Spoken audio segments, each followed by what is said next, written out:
Halo, Assalamualaikum, berjumpa kembali di channel Siwar TV. Direktur HRS Center pidanakan Rizik berarti mengkriminalisasi acara maulid, ditulis oleh Syardi. Direktur Habib Rizik Syihab atau HRS Center, Haji Abdul Khair Ramadan, merespon kasus kerumunan HRS di Petamburan. Menurut dia, dalam asas legalitas, dijelaskan bahwa undang-undang harus dirumuskan secara terperinci dan cermat. Ini didasarkan pada prinsip nullum crimen, nulla poena sine lege certa. Konsekuensi dari prinsip ini adalah bahwa rumusan perbuatan pidana harus jelas, tidak bersifat multitafsir yang bertentangan kepastian hukum, kata Abdul.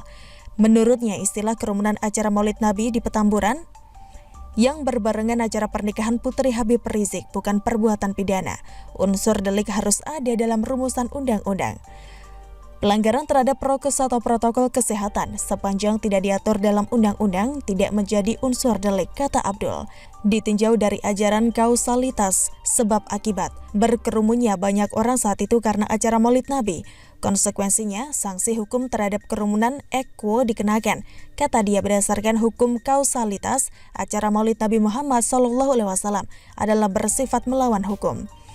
Kesimpulannya, memidana IBHRS DKK sebab alasan kerumunan Maulid Nabi Muhammad SAW itu sama saja dengan mengkriminalisasi Maulid Nabi Muhammad SAW, kata Abdul.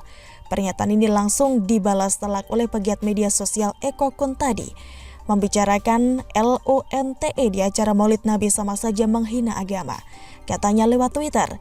Begitulah mereka, kalau mereka sudah bicara dan bawa-bawa agama, rasanya sangat menggetarkan nyali. Kadang mengerikan kalau neraka dan azab dipakai sebagai alat mengancam. Yang tidak kuat mental pasti bakal gemetar dan lari terbirit-birit. Ngeri, bahkan bisa-bisa jenazah tidak akan disolatkan.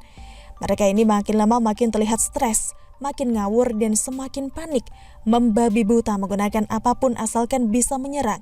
Ibarat orang yang sedang dalam proses tenggelam, tangan bergerak tak karuan akibat panik.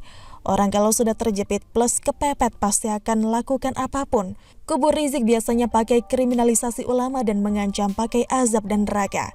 Masa mempidana Rizik sama dengan mengkriminalisasi acara maulid? Rizik salah ya salah, jangan kaitkan dengan sesuatu yang berbau agama. Ibarat begini deh, saya bikin acara peringatan Hari Kartini hari ini, tapi saya melanggar protokol kesehatan, atau saya membuat kerusuhan dalam acara tersebut. Harusnya saya dinyatakan bersalah, lalu saya teriak, kalau saya dipidana berarti mengkriminalisasi Hari Kartini. Logikanya di mana ini sih? Pusing kepala aku memahami komplotan Rizik ini. Makanya jangan halusinasi melulu. Tidak ada yang mengaitkan ini dengan kriminalisasi terhadap acara maulid.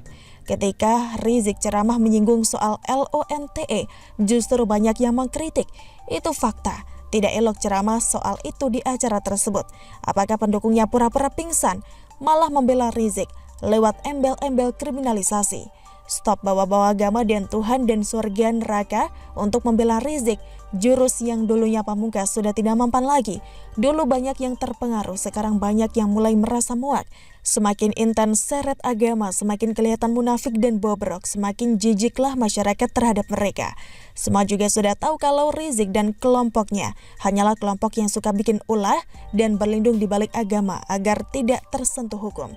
Semua juga sudah tahu kalau mereka ini tidak lebih dari pengecut yang hanya berani saat rame-rame, galak saat banyak massa, pakai azab dan neraka saat sudah seperti tikus terjepit.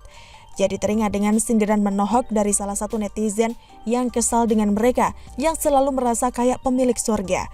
Mereka ini ibarat penjual produk tapi tidak pernah memakai produknya. Menjual iming-iming surga tapi disuruh duluan pergi ke sana, tidak ada yang mau. Pura-pura bodoh dan pingsan. Munafikan? Lucunya, banyak yang mau dibodohi oleh kelompok ini. Sebenarnya siapa yang bodoh sih?